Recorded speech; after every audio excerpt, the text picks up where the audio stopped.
Hello, good morning, and welcome to the most recent edition of the Bearded Tyke, the review of the first league game of the season against Bromley at home. I'm joined again, as always, by Ant. Morning, Paul. Morning, Ryan. All right, mate. Yeah, Mhm. yeah. Yeah. Um, well, I think it's probably safe to say, Ant, that we've achieved new lows. Just when you think the club it can't get any lower, we keep fucking digging. Um, I don't want to be disrespectful towards Bromley. But we're Barnsley Football Club. We're a much bigger club than Bromley. We shouldn't be getting beat at home by Bromley. And that's what's happened yesterday, mate. It started for me. It started for me with the lineup. I've just got it on my screen there to the thing. I'm sure there were a lot of raised eyebrows when the lineup came out, mate. When there's not, you starting a season, starting a league season. I can't remember the time. I'm struggling to remember when we started a fucking game without a striker. But to start the league campaign at home under an incredibly attacking manager without a recognised striker on the field it blows my mind, mate. It's crazy, really, when you think about it. I've been waiting for a striker to come in all week. One didn't come, so then I'm thinking. I always like to predict what manager might do, and I'm thinking, what has this manager got to bring on in second half if it's not going well? And I think he must have thought that as well. So he's left Armani Richards and Mackenzie Kirk on the bench, who Yeah. are fit. And he's put him there just solely for a bench option and gone with Cleary up front, who did okay he did well against Wigan, let's be honest, as a striker last week. Yeah. It's completely negligent, mate. It's like, what are the upstairs people playing at to leave a new manager like this completely hung out to dry? I'm getting to a point Yeah. where I'm actually surprised he's still here. I'm surprised he's still here and taking this shit because it's just not fair. It's not fair on him. It's not fair on the fans. It's not fair on talented lads who have been blooded too early, some of them, I think, but it's not fair on them because it's going to hinder their development. I mean, you look at side yesterday, we've got, we'll talk about Ali Kay primarily. He started at left back. He's done well enough to start at left back. That's absolutely fine. Yeah. But after 60 minutes, he was totally burnt out and giving ball away, and his performance dipped because there were nobody to bring on to relieve the young player. All over the pitch, it's the same. All over the pitch. To accommodate having a sub like Richards, he put Noslin at right back. He put Bland at right back and had Noslin at right wing. So you've already got two players out of position there. Then you've got Cleary up front out of position. You've got Alka coming in, who's I think he looks a talented lad. But again, it's a 60-minute and gone. You've got to get him off it because you're stunting the growth. There's absolutely nothing on the bench. There's nothing on the bench. It's absolutely negligent from above. I'm assuming we're waiting for some kind of transfer to go through that we think might be happening before we can invest. But how can you employ a manager that plays 4-4-2 and only have one contracted striker to club? How can that happen? I don't know, mate. It's Listen, completely wrong. I don't want to be too negative because we're starting the season, but I'm finding it difficult not to be. You looked at that lineup yesterday, like you've just touched on, mate. Players having to play out of position. It's the first fucking game, man. What is going on, man? And I don't want to sit and say that the window's been terrible because it hasn't. Because we've brought some good lads in, we've brought some good signings in. But just because you do a good job for a bit doesn't mean the job's done. There's clear gaps in there. The players are saying it. Patrick Kelly said it in his interview with Radio Chef last night. It's been said during the week. Cam McGinn said it in his interview that we need new players in. Daniel Stenland said it a number of times. The fans can see it. What the hell are the board doing, man? I mean, to bring a manager in, right? Daniel Stenland, we brought a head coach in, and we know what he plays. He plays for a bit. He's been his manager before. His preferred formation is 4-4-2. He plays an attacking, high press style of football. We know the kind of players we need. We know what formation he has, and we started the season with like you said, one contracted striker and one loan striker. One of one of them being an academy lad that's fucking injured. That's not Farrell's fault, but he's injured. But if we're saying we're leading line with Farrell and Kirk, I mean, come on. And he can't play his preferred formation because the board have not signed sufficient players. Not players that aren't good enough or anything like that. That we can say, well, he wants to play him, but he can't because he's not good enough. We haven't actually fucking signed him, mate. No. We've started the league season without enough players to play the preferred formation of the head coach that we brought in to play that fucking formation and that style of football.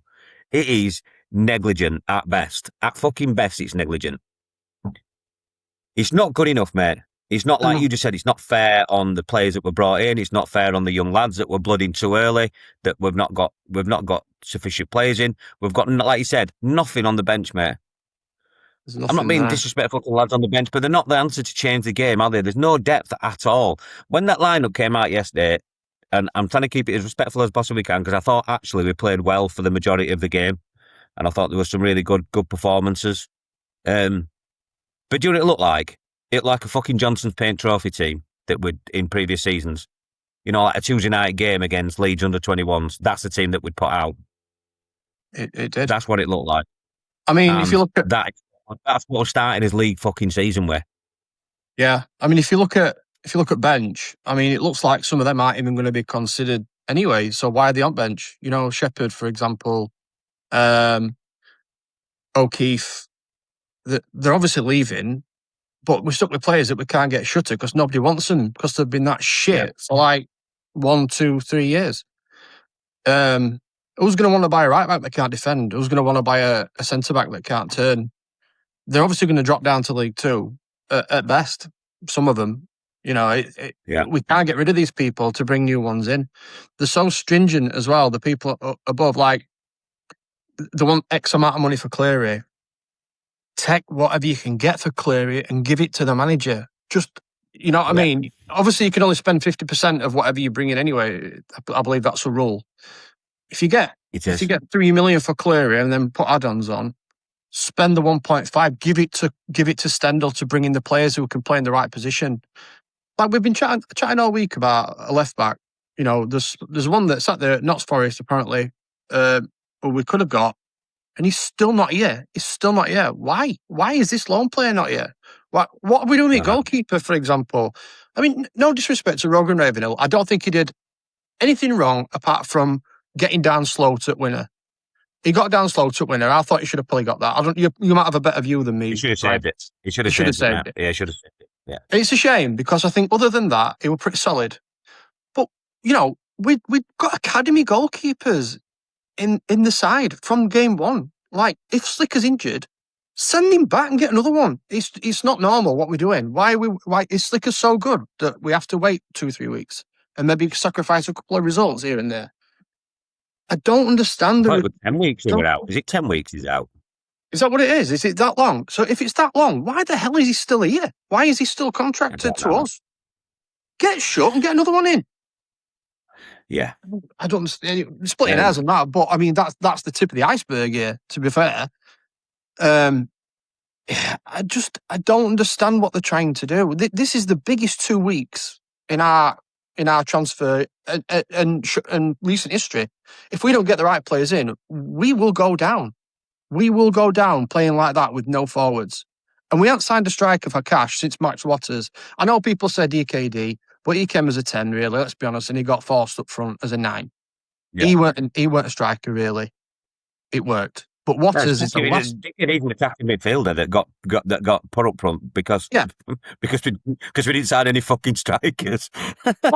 Exactly. And the last one we signed for cash was Max Watters, and he was terrible. Do you trust this board to bring in 3 cash proven strikers in the next 2 weeks to save us this season? I don't. Not at all. Yeah. I have no faith. It's pretty bleak. The only positive I can say from yesterday is, and we will get onto the match review now. Yeah. I just think we played well. Certainly in the first half, we played really well. We played some lovely football, some lovely attacking football. They were pinging passes about, creating chances. But if that's not the biggest advertisement I've ever seen in my life for needing a fucking striker, I don't know what is. There were nobody to tuck the chances away. There were too many shots that we did have that were just, I mean, clearly, I mean, listen, he had a good game for the most of it, but the amount of chances he were blazing over, and not just, I don't just mean a little bit, I mean like by fucking miles. He just, I think there were three things. There were one in second half and a couple in first half where he did the same shot where he's fucking blazing it over to the right hand top corner, miles over. I don't know if it's just a rush of blood or whatever, but and then his one-on-one chance as well. I mean, come on. I mean, he did apologise. Fair play to him. He did apologise on his Instagram post. Um, I'm sorry, it's just too cute. That it's just too cute to finish when it's a tight game. You know, you deserve to be in front. You get through on the keeper. You don't dink it. You don't No. dink it. You don't. It's too cute, and especially if it don't come off and it's still 0-0, then you go on to lose the game. That opportunity there, it's in a tight situation, a tight game. You just finish it, get it in, not low and hard, and just fucking put that ball away. Yeah, Maybe if you're 2-3-0 up, then you try a cheeky little dink, but you end up massively with egg on your face if you do that. Because I think that was the turning point in the game. You know, at that point we were the better team by a country mile, by a fucking country mile. To be fair, all game we were probably a better team, but at that point we're certainly the better team by a country mile. Yeah. And all we'd not done is put the ball in the net. And I think if we put that in, we go on and win game. And it turned out that, but I'd said before Bromley scored, I'd said about 15 minutes ago, we're going to say this has got 1-0 fucking Bromley written all over it because we're not taking his chances away. And yeah, ended up being, an incredibly frustrating result. Yeah, I mean, I thought we attacked really well. There were no cutting edge, unfortunately, as we know why. If you look at stats, I think we had 23 shots and 11 on target to their 7 and 2, I believe, or something like that. Something like 7 and 3, I think it was, something like that. But yeah, with 77% as well. It's just we dominated. To be honest, I mean, I thought Kay were getting a lot of joy. I thought he were unlucky with his header that he glanced wide, and then he obviously had the 30-yarder which hit the crossbar. McGeehan were arriving late, and things just weren't quite dropping. Like you said, Cleary's decision making yesterday were poor at best. I think he did some good stuff, but I'm a bit concerned he's starting to believe his own hype a little bit and starting to be a bit cocky with some of the stuff he does. And like I remember when he used to get in a position 1-on-1, he would just drive to the line, and now he seems to be coming back and take it man on again twice. That's not really what he's good at. It's not his game, really. As we saw against Liverpool and a lot of times last season when Kelly was slipping him in, it was just direct stuff and getting the shot in and being statistically clinical. But he's fanning about a bit too much for my liking. One too many, mate. One too many. He's in danger. He's in danger of becoming a one-trick pony because he does the same thing all the time. Tries to take it on, and that right back had his fucking number a lot of time. I mean, he did get past him, but like I said, when he were getting past him, he were trying to do something else after that, like you just mentioned there, as opposed to just getting the ball in. Yeah, pulling that pass, pulling the trigger on the shot, whatever it may be. The one in first half when he got put on left hand side. He's cut inside one. And then he's tried to take another one on before he gets his shot off, and he got tackled, and the attack's dead. And it's like, stop trying to do too much. You've got to try and hit. You've got to try and hit goalkeepers and defences. Try and catch them cold. Hit the shot early. Don't let them get set. Because once you take that touch too much, they take that little step to the left, little step to the right. Cut. You give them the opportunity for the defenders to cut down the angle or get in front of you a bit further. Close it down a little bit more, whatever it may be. Yeah. But we didn't. It weren't just an issue yesterday of not having any strikers, because the goals have got to come from somewhere else on the field. They don't all just come from the strikers. There's not only the strikers allowed to score, and we just seem to be afraid to pull the trigger, especially Patrick Kelly, who had a good game. But there were a number of occasions where Pat could have shot yesterday, and he chose not to. He either took a pass on, he took an extra touch, and then he laid it off, and he should have just fucking had the confidence to fucking. The one in first half, we had his back to goal, and all he had to do was swivel on it. And again, he took a touch, they tried to give it to McGeehan took a touch, and then they ended up blocking the shot. It's, yeah. Yeah, I've got a bit go on, mate. I was going to say, I've got a bit of an issue with Patrick Kelly. I think he's playing too far forward. Like when we've seen him play really, really well, he's played in a 3 and he's been like the left one So he's been able to get the ball deep and drive. And when he gets the ball too high, he can't drive. He can't do it. So he's not really affecting games like he was when he were flying. I like him when he gets in that little inside left and he slots Cleary in, and that role has now been taken by Alka.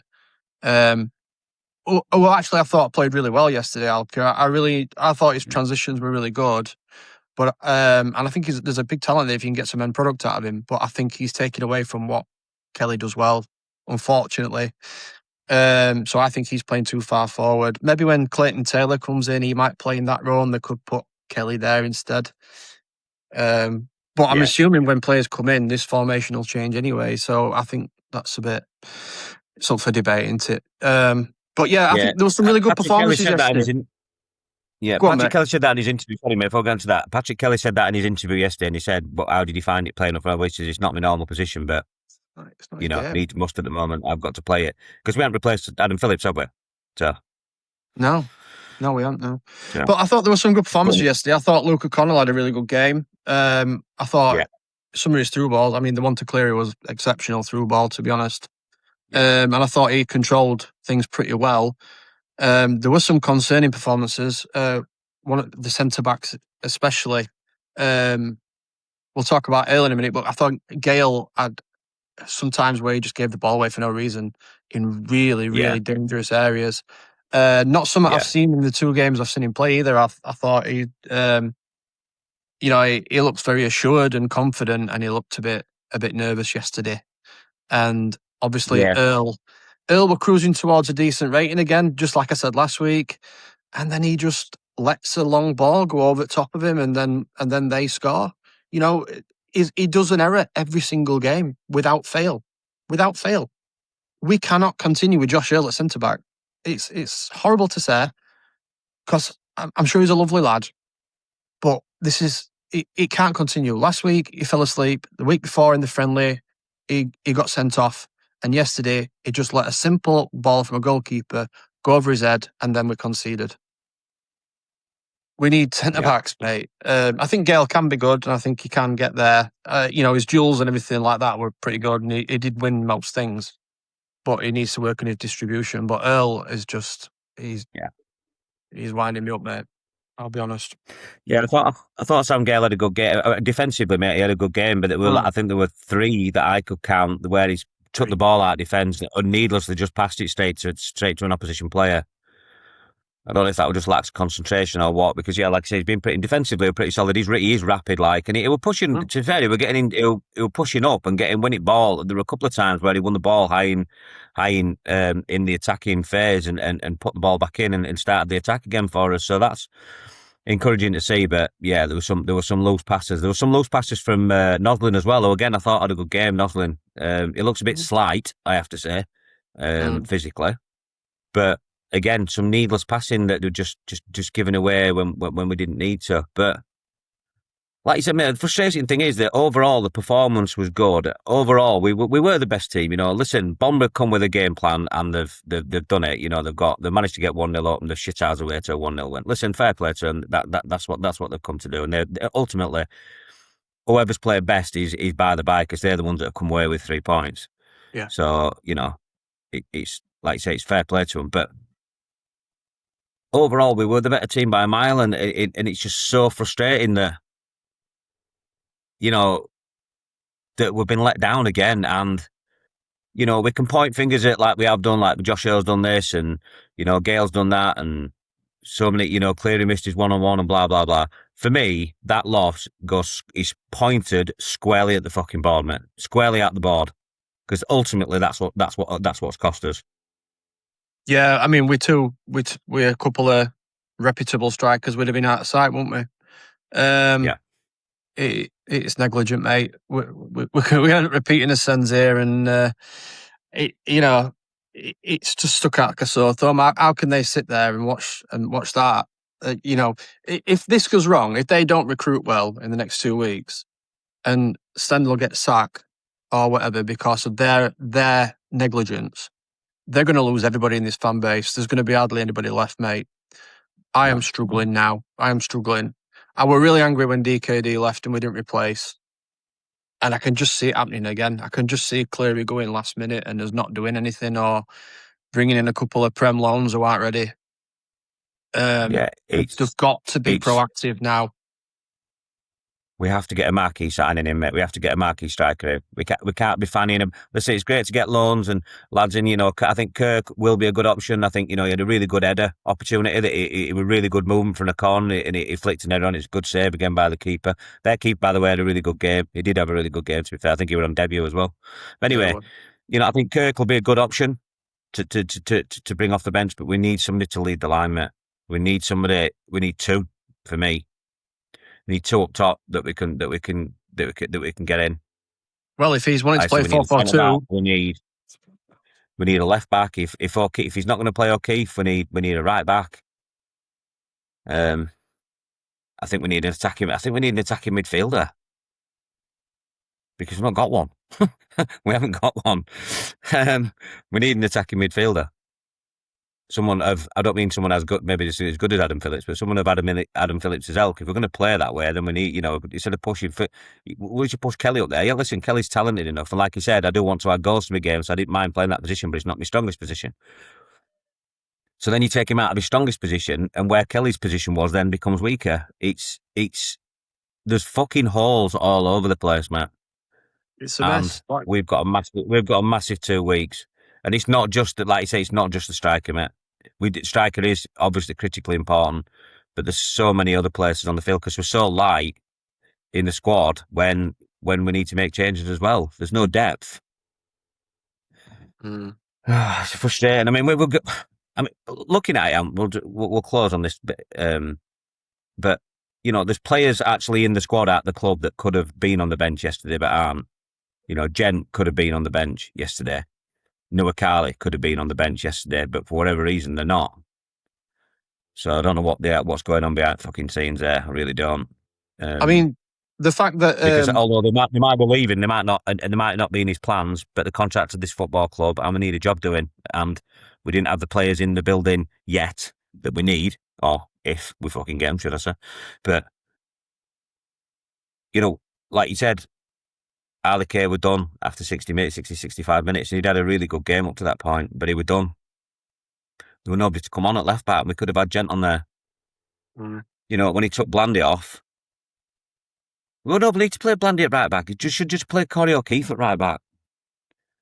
I don't know what's going on there. Play Corey O'Keefe at right back if you want to play Noslin up there, but he should have played Noslin at right back and Richards at right wing. But like I said, I think he were open to try and bring someone on to change the game a bit later on. Well, I don't know, mate. I think it's obvious why these people aren't coming on, because they want him out. Stendhal wants him out, and if they get injured, they're stuck with him.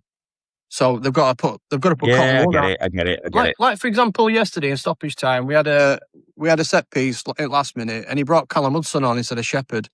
Shepherd's about 5 inch taller than Callum Hudson. You know what I mean? But he refused to bring Shepherd on. Why? Because he wants him out. It's as simple as that. He wants him out, and he wants to use the wage on something else. This is what it is. We've got to get rid of this deadwood.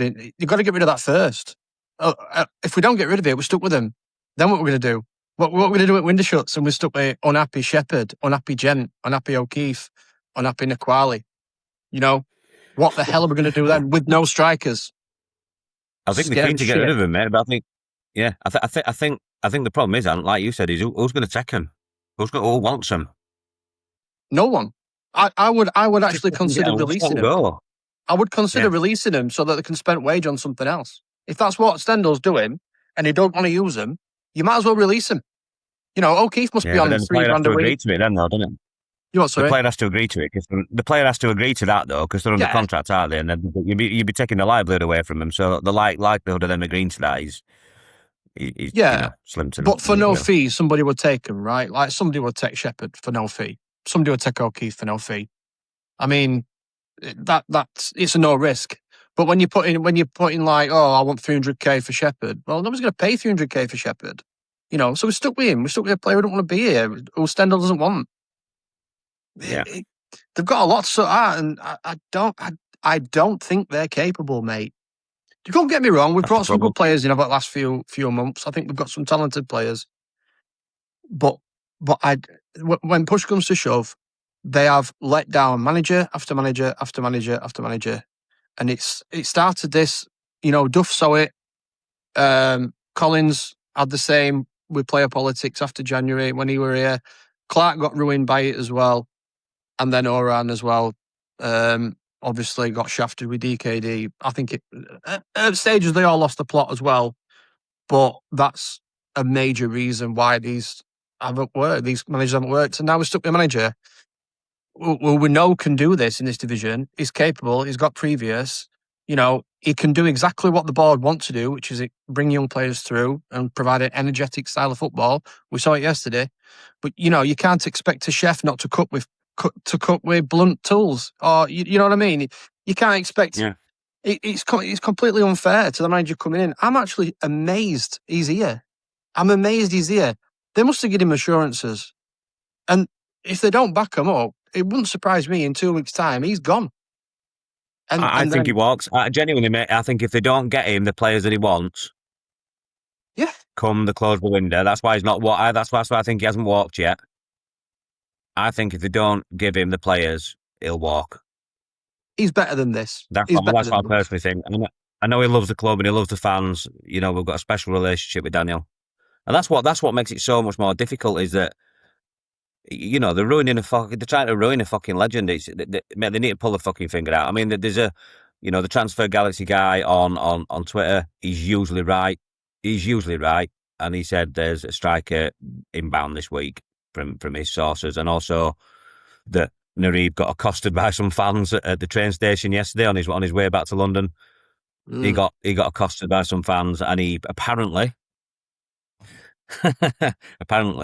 told them that there's a striker on inbound this week. Now, he could just be saying that to get him, to get to fucking calm him down or whatever.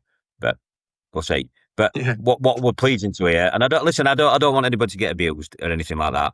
But what we're good to hear is that the fans let the board know in the West Stand yesterday. Numerous reports of the fans telling the board and John Flatman exactly what they thought. Yeah. And it's what needs to happen, mate. They need to hear it. Because anyone with eyeballs in there, anyone that don't even know anything about football, or just knows the basics of football, could tell you what the problem was yesterday with Barnsley. And it's so frustrating because that performance yesterday is a comfortable 2-3-0 win with a striker. It's a comfortable 2-0, 3-0 win, and and that's what we should have done. But the negligence of the board have caused us to fucking lose it 1-0 now. Yep. And I can't even really point at anything that we did wrong yesterday, like you said, a mistake by Josh Earl, stuff like that. But, ultimately, like I said earlier, this fucking this solely lays at the feet of the board, that result. It is entirely on them. Yeah, agree. So, nice positive start to the season. Nice positive review to get going with. But listen, we have to say how it is, and it is what it is. You know what I mean? We do, I think but the vast majority are fucking fuming right now. If we're not careful, Because mate, these videos are going to turn into counselling sessions if they don't pull the finger out, mate. It's going to. I've been wanting to vent. Do you know what? If I'd come on last night, I said to you, I'd have got you cancelled because I was fuming. I was absolutely fuming last night. But I need to talk about it, and this is a good outlet. So cheers, pal. No, you're welcome, mate. Thanks for taking your time, mate. Thanks for taking your time. Right, everybody else, if you're still with us, please like, share, and subscribe. Please comment down below what you thought of the performance, what you think about the board's efforts with getting Daniel the players in that he needs, and who you hope to see, what you hope to see coming in this week, and do you think anybody will come in? Who knows, eh? Who knows? Fucking Barnsley Football Club. Who fucking knows? Exactly. So, right, okay. Thanks for joining with us. Until next time, I'll see you after.